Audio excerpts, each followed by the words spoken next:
الحمد لأہلہ والصلاۃ علی اہلہا۔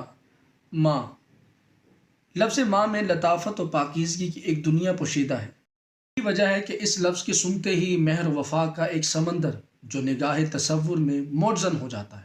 انسان کی پیدائش میں اگرچہ ماں اور باپ دونوں ہی وسیلہ ہیں، لیکن اس میں ماں کا کچھ زیادہ حصہ ہے، جیسا کہ پروردگار عالم نے قرآن مجید میں سورہ بنی اسرائیل کی آیت نمبر 23 اور 24 میں ماں اور باپ کے ادب و احترام کا یوں حکم دیا ہے۔ ارشاد ہوتا ہے، اور تمہارے پروردگار نے یہ حتمی فیصلہ کر لیا ہے کہ اس کے علاوہ کسی کی عبادت نہ کرنا، اور ماں اور باپ کے ساتھ حسن سلوک کرنا۔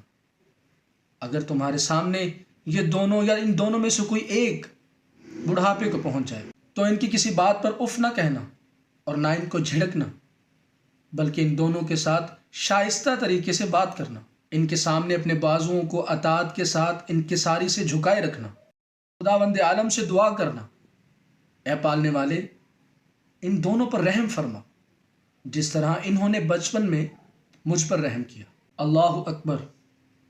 اور سورہ لقمان کی آیت نمبر 14 میں تو ماں کا خاص طور پر ذکر کیا گیا، جیسے کہ ارشاد ہوتا ہے، اور ہم نے انسانوں کو اس کے ماں باپ کے بارے میں وصیت کی، اور اس کی ماں کے بارے میں کہ جس نے اسے سختیاں اور رنجشیں جھیل کر اس کا بوجھ اٹھایا۔ اور ہم نے انسانوں کو ان کے ماں باپ کے بارے میں وصیت کی کہ اس کی ماں نے کتنی رنجشیں اور سختیوں کو جھیل کر اس کا بوجھ اٹھایا اور اسے 2 سال تک دودھ پلایا۔ اے انسان، میرا بھی شکر ادا کر اور اپنے ماں باپ کا بھی شکر ادا کر، اور تم سب کی بازگشت میری طرف ہی ہے۔ عزیزان محترم، دین اسلام وہ واحد مکتب ہے جس نے عورت کو بحیثیت ماں، بہن، بیٹی اور بیوی ہر روپ میں مقام بخشا۔ قرآن کریم کا چوتھا سورہ، سورہ نساء، جو عورت کے لیے مخصوص کر دیا گیا، جس میں عورتوں کے حقوق کو بیان کیا گیا ہے، یہ عورت ہی ہے کہ جو مثالی ماں بن کر معاشرے کا مؤثر عضو ثابت ہوتی ہے۔ ائمہ علیہ السلام نے بھی عورت کے حقوق کے متعلق تاکید کی ہے۔ ائمہ معصومین علیہ السلام میں سے جناب زہرا سلام اللہ علیہا کی ذات کامل ہماری ماؤں بہنوں کے لیے نمونہ عمل ہے۔ حضور اکرم صلی اللہ علیہ وآلہ وسلم نے اپنی بیٹی جناب فاطمہ زہرا سلام اللہ علیہا کی محبتوں کو دیکھ کر بیوی کو اس لقب سے پکارا کہ ام ابیہا، کہ اپنے باپ کی ماں، اور ایک جگہ پر کہا کہ ماں کے قدموں تلے جنت ہے۔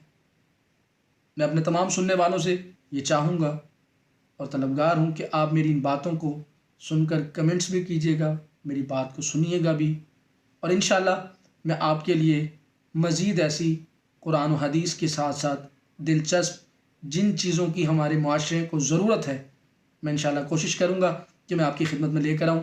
والسلام علیکم، دعاؤں میں یاد رکھیے گا۔ اللہ حافظ۔